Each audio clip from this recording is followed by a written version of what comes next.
Yeah, Frank, I think a lot of people want to know who were the starting five today. Obviously, you got three that are pretty obvious. Who were the other two?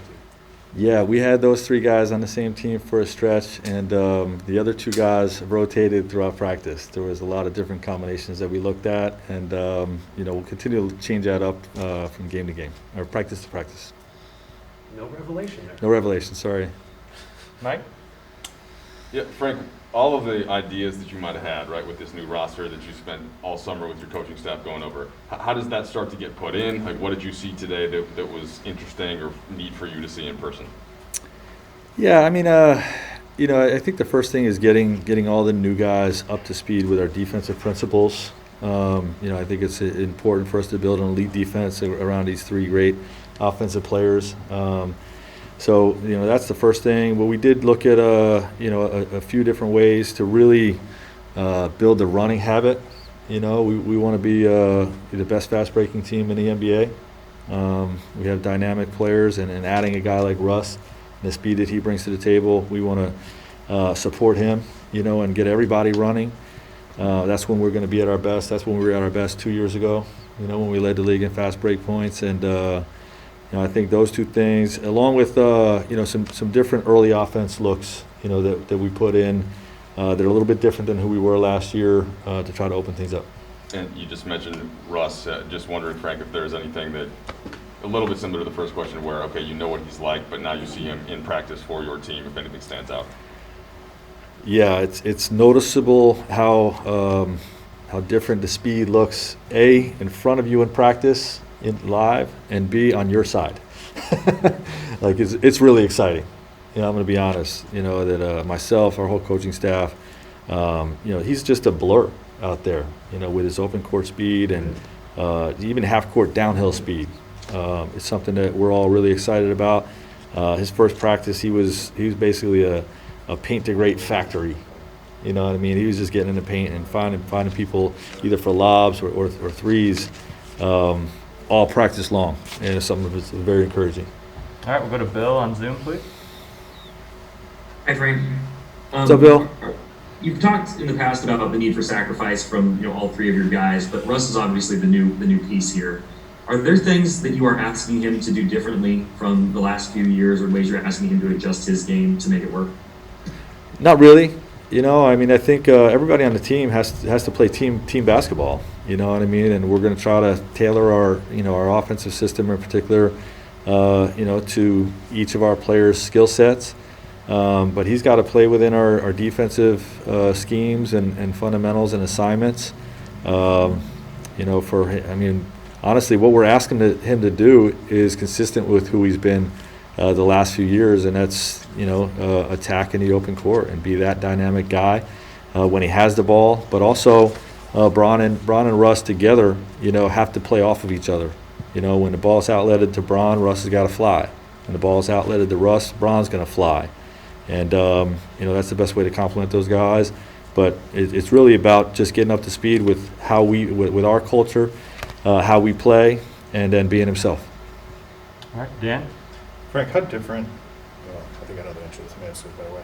How do you want to handle this preseason? I know last year it was just sort of like, let's get through it and, start to manage like heavily things. Like, are you anticipating playing guys in preseason games? How hard are you going in practice? What's sort of the roadmap for that? Yeah, we're starting hard with practice. We're going to go after it. Tonight will be a lot of system implementation, no contact but full speed. And in terms of the preseason games, just striking a balance. Like our main guys are not going to play all the games. I don't want to put a number on how many they're going to play, but it'd be nice to probably get at least 2 games where our core is playing significant minutes together, if not the whole game. But it's just a matter of striking a balance. The 6 games gives us the luxury to play some of the guys toward the end of the bench too, and get a better look at them. Dave?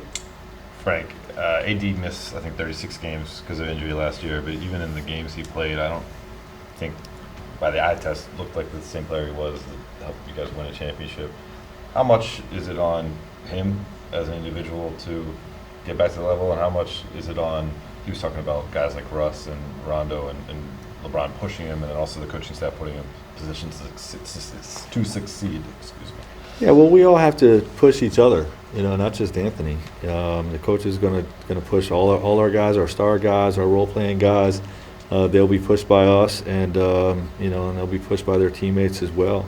I think Anthony doesn't, quite frankly, need a whole lot of that. He's very motivated to have a bounce-back year from what happened last year, and we were all disappointed, that he wasn't able to be at his best due to the injuries and the lack of the off season. But he's definitely put in the work this off season. He looks really good, and we'll all be pushing each other. All right, Kyle. Both Russell and AD seem really revved up by the competitiveness of the practice, and Rondo said yesterday, Russ and I look to destroy each other, and obviously there's so many strong personalities in this gym. What stands out to you about competitiveness level, and are there times where, as a coach, you got to pull that in, like, hey, save for the games? Or the only time you got to pull it in is when they get too consumed with the officiating, which did happen from time to time today, which was fully expected. But the practice was really like, let's do as much quick drill work to sort of implement our system, and then get playing 5-on-5 as quickly as possible. So we did play a lot of 5-on-5 today. There was a lot of competitive spirit on display. That was exciting to watch, and for the most part, guys weren't too paralyzed with what we're trying to do system-wise, and we're able to just play with randomness and flow, and it was fun to watch. A little bit of a follow-up there. You mentioned the officiating. I'm wondering, you said it's to be expected. Are there parts of officiating that you're trying to mix in sort of the new emphasis and the new rules that they're going to call? Okay.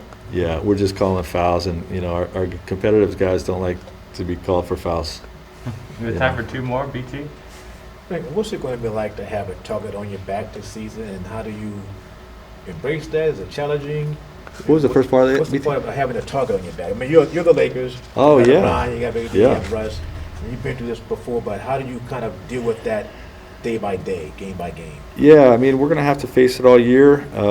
It's probably a bigger target this year than ever. Although when we come out of the gate strong in year one, the target was there, and when we won the championship, the target was there. So our group is used to it. It's quite frankly something that we welcome.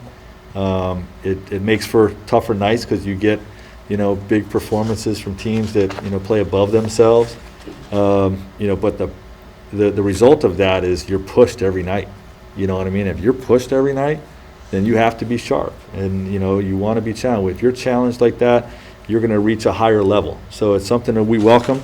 It will lead to some losses from time to time with teams playing above themselves against the Lakers because they have the target. But those are regular season things that ultimately, in the long run, sharpen you. All right, last question, Jovan. Hey Frank, what were the first impressions of the Russ AD pick and roll, and what are you looking for from LeBron when he's off the ball in those scenarios? Well, Bron does it all. Obviously he's grown so much in the last few years with his 3-ball, so he can spot up and punish over, helps in that way, but obviously a dynamic cutter as well. With Bron, with Russ and AD, it's just about screening angles and just getting that 2-man chemistry between each other with pocket passes or lobs, the reads and all those types of things that are going to take place. There's a couple of situations we looked at today that they looked really good together, and just something that will grow throughout the year.